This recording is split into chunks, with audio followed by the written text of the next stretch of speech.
a chave da Bíblia Sagrada. É a chave da vida e a chave da morte. Sem o novo mandamento do chefe de todas as classes armadas deste mundo, não há política, não há ciência, não há filosofia, não há religião. Nem haverá Bíblia, Evangelho ou Apocalipse. Porque agora Jesus está voltando.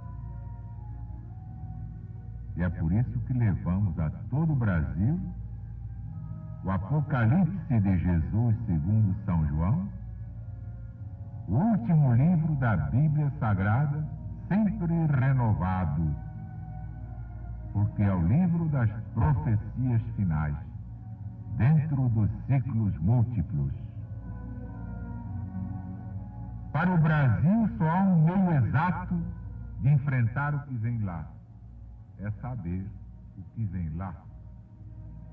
Saber para prever, prever para prover. Vamos, portanto, a mais um trecho do livro mais importante da humanidade.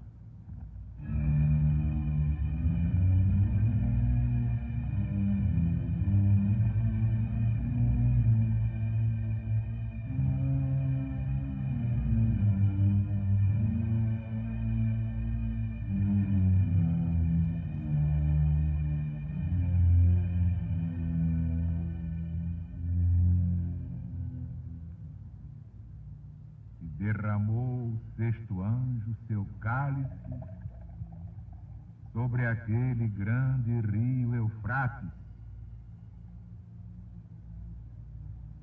e secou suas águas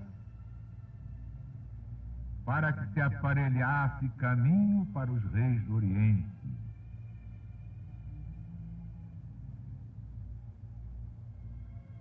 E eu vi saírem da boca do dragão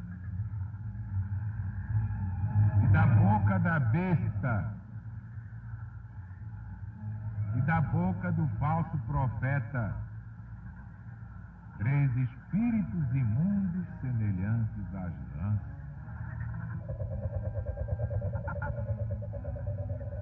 Estes, pois, são espíritos de demônios que fazem prodígios e vão aos reis de toda a terra para os ajuntar para a batalha no grande dia do Senhor Deus Todo-Poderoso.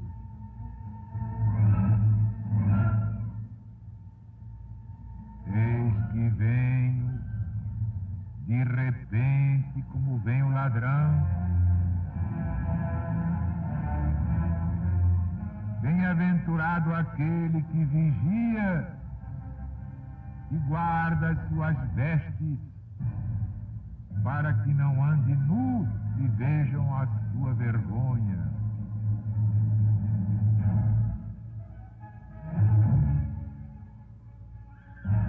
Assim diz o Cristo. E ele os ajuntará num lugar que em hebraico se chama Armagedon.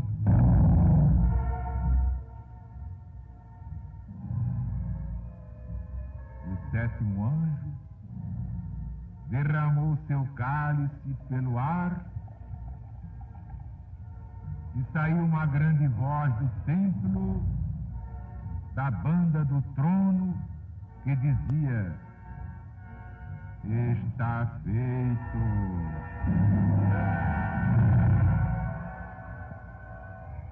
Logo sobrevieram relâmpagos, vozes e trovões, e houve um grande tremor de terra, tal e tão grande terremoto que nunca se sentiu desde que existem homens na face da terra.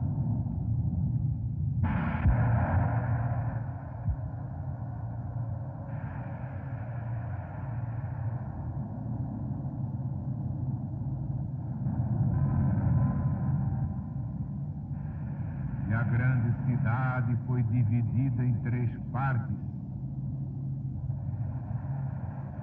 E as cidades das nações caíram. E Babilônia, a grande, veio em memória diante de Deus para lhe dar a beber o cálice do vinho da indignação da sua ira.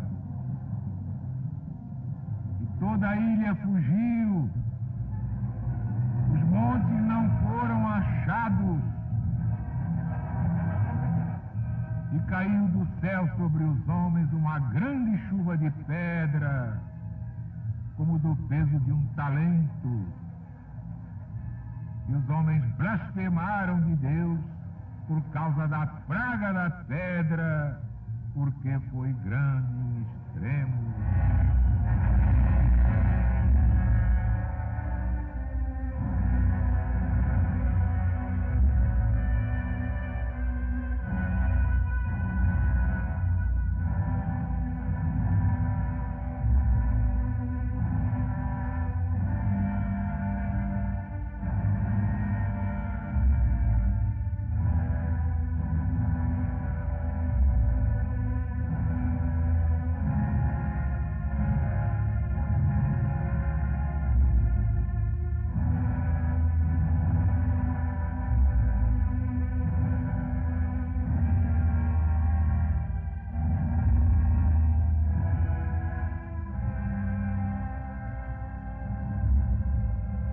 Já vimos,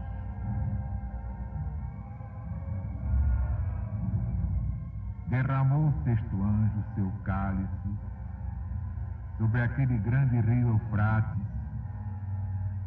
e secou suas águas para que se aparelhasse caminho para os reis do Oriente.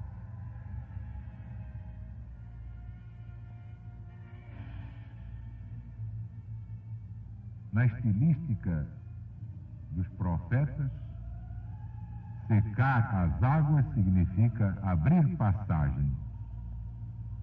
Está em Isaías, está em Zacarias. E aqui vemos o Eufrates seco para abrir caminho a Sapor, rei da Pérsia, e aos outros que o seguiram para fazer guerra a Valeriano e os seus sucessores de Roma. E vi saírem da boca do dragão e da boca da besta e da boca do falso profeta 3 espíritos imundos.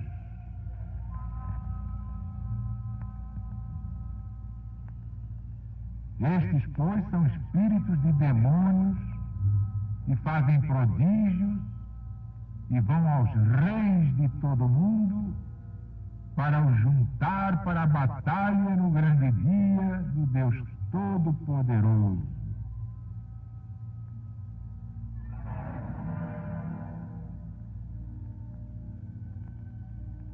Este falso profeta é o império da filosofia pagã, sustentada na mistificação, na mágica, na astrologia mercenária,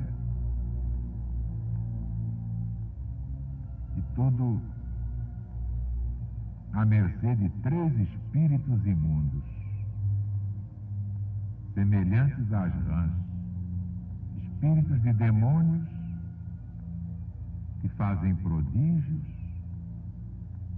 e tudo mostra que estes 3 espíritos são os mágicos, os adivinhos, os astrólogos vendilhões, mentirosos, achacadores, que em todas as épocas animam os príncipes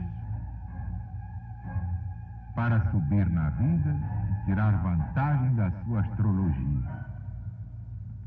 Esses de que fala o Apocalipse procuravam influenciar os poderosos contra os cristãos, usando sempre seus prestígios e falsos milagres. Ora, serem 3 as bocas de onde esses 3 espíritos saíam,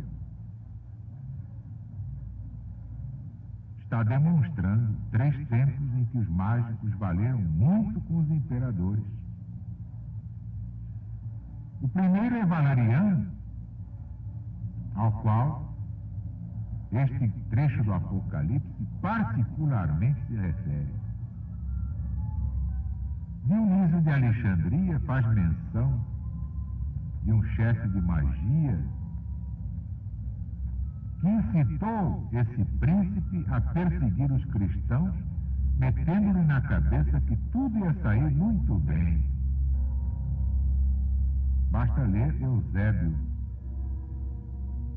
O segundo é Diocleciano, famoso adivinho chamado Tales, se servia das suas adivinhações para o irritar contra os cristãos.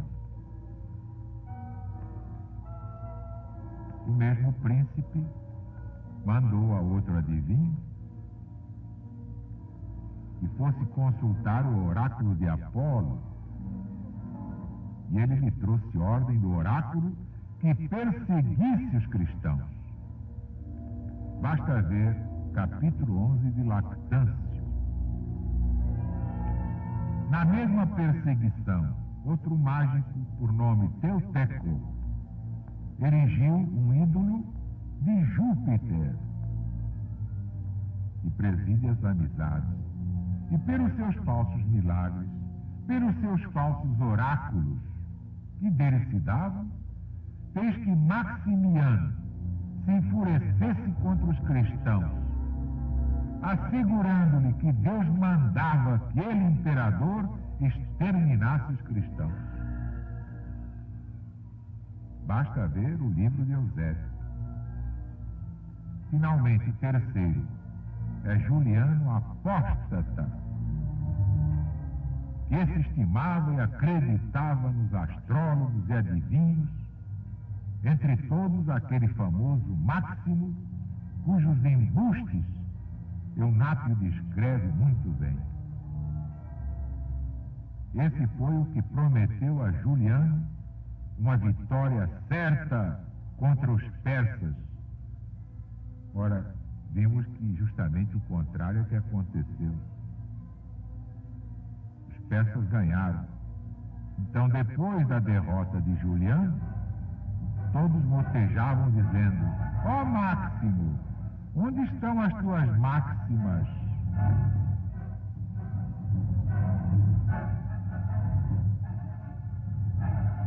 E Jesus adverte, porque essas coisas se repetem no Apocalipse, na lei dos ciclos múltiplos. Mudam apenas os nomes das pessoas e os nomes dos lugares, e as situações, e as circunstâncias. Tudo mais permanece até o fim dos tempos. Então Jesus adverte: eis que eu venho sem demora, eu venho de repente, quando ninguém espera, como vem assim um ladrão. Bem-aventurado aquele que vigia e guarda as suas vestes, para que não ande nu e vejam a sua fealdade. E ele os ajuntará num lugar que em hebraico se chama Armagedon. E em português a gente diz abrasileiradamente Armagedon.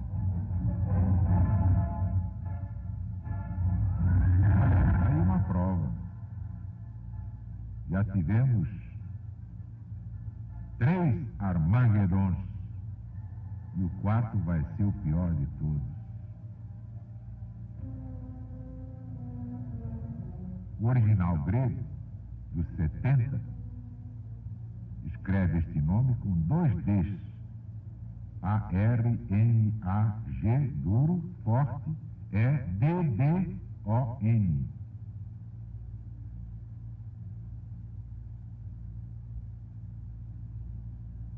E assim também o escreve a Vulgata Latina. Segundo a etimologia hebraica, Armagedon quer dizer Monte Magedon, por alusão, porém, ao que aconteceu a vários reis em Magedon, o lugar que em hebraico se chama Magedon, é o lugar onde os grandes exércitos são derrotados. O lugar onde os reis morrem, porque Isara, os reis de Canaã, foram mortos em Magedon. Ocosias foi morto em Magedon. Josias foi morto em Magedon.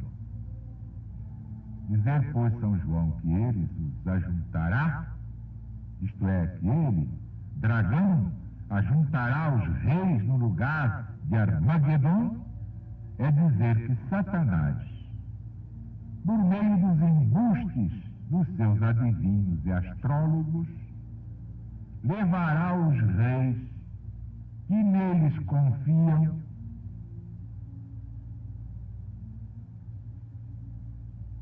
ao lugar da sua destruição própria, da sua morte. Foi o que aconteceu a Valeriano e Juliano Apóstata, porque ambos foram desbaratados pelos persas, seus vencedores. Mas o próximo Armagedon, na quarta volta cíclica, é uma coisa trágica demais. Por favor, lembre-se que eu não inventei nada. O autor do Evangelho é Jesus. E este Apocalipse é o Evangelho moderno por excelência, é de Jesus, ditado a João na ilha de Patmos. E o sétimo anjo derramou seu cálice pelo ar, e saiu uma grande voz do templo, da bunda do trono, dizendo: está feito. O sétimo anjo. No ar se formam as tempestades e os raios.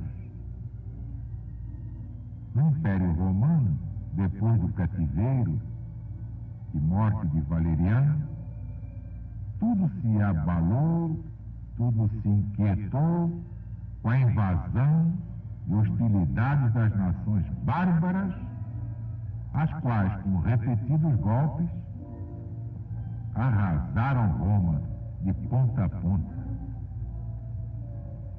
E saiu uma grande voz: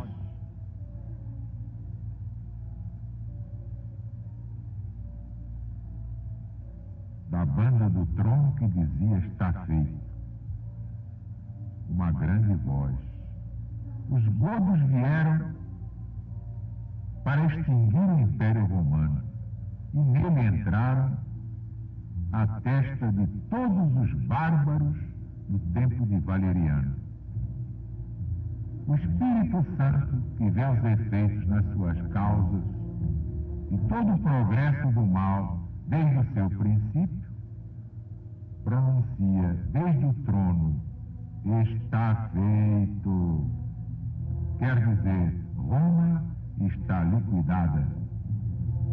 Roma está perdida.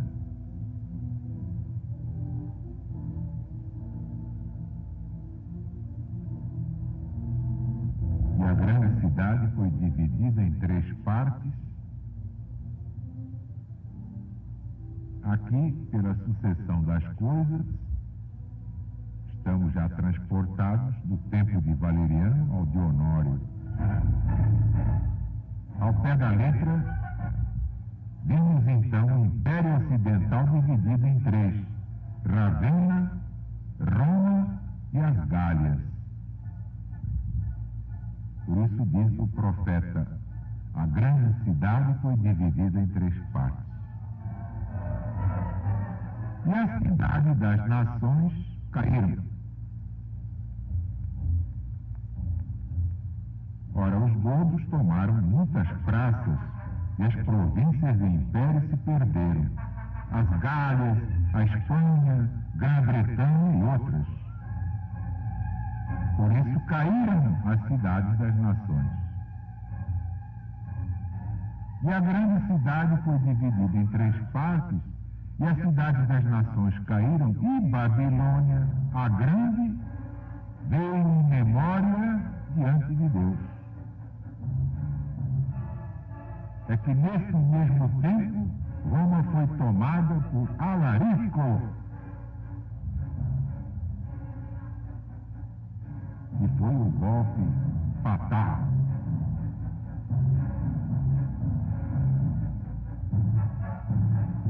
E toda a ilha fugiu. Os montes não foram achados. Assim representam os profetas a ruína dos grandes impérios. Basta ver o Êxodo, capítulo 26, estudar São Jerônimo sobre Ezequiel, dizendo que a perda de Roma pareceu que se perdia todo o universo.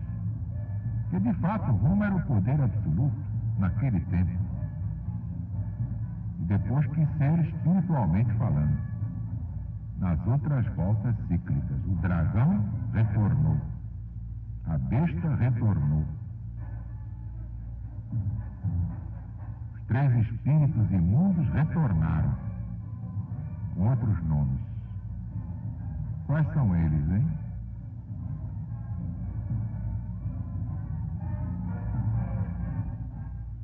Aos que sabem meditar e entrar no silêncio, Deus fará ver tudo isso como numa tela cinematográfica de cinerama, não é assim que vocês falam agora? Cinemascope, outras novidades, quer dizer, coisas amplas, nítidas, inapagáveis. É assim.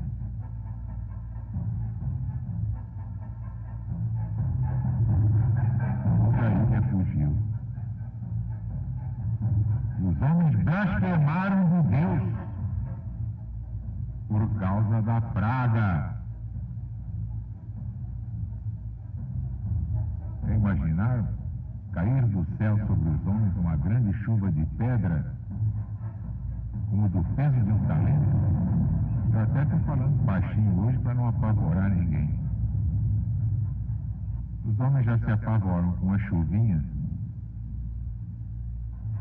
Imagine chuva de pedra, hein? Então os homens blasfemaram de Deus por causa da praga da pedra, porque foi tremenda. As blasfêmias continuaram em toda a cidade. Diz Orósio, já citado aqui por nós, no seu livro 7, capítulo 37, e o nome de Jesus Cristo, então mais do que nunca, foi considerado como a causa de todas as desgraças de Roma. E foi mesmo. Pensem bem.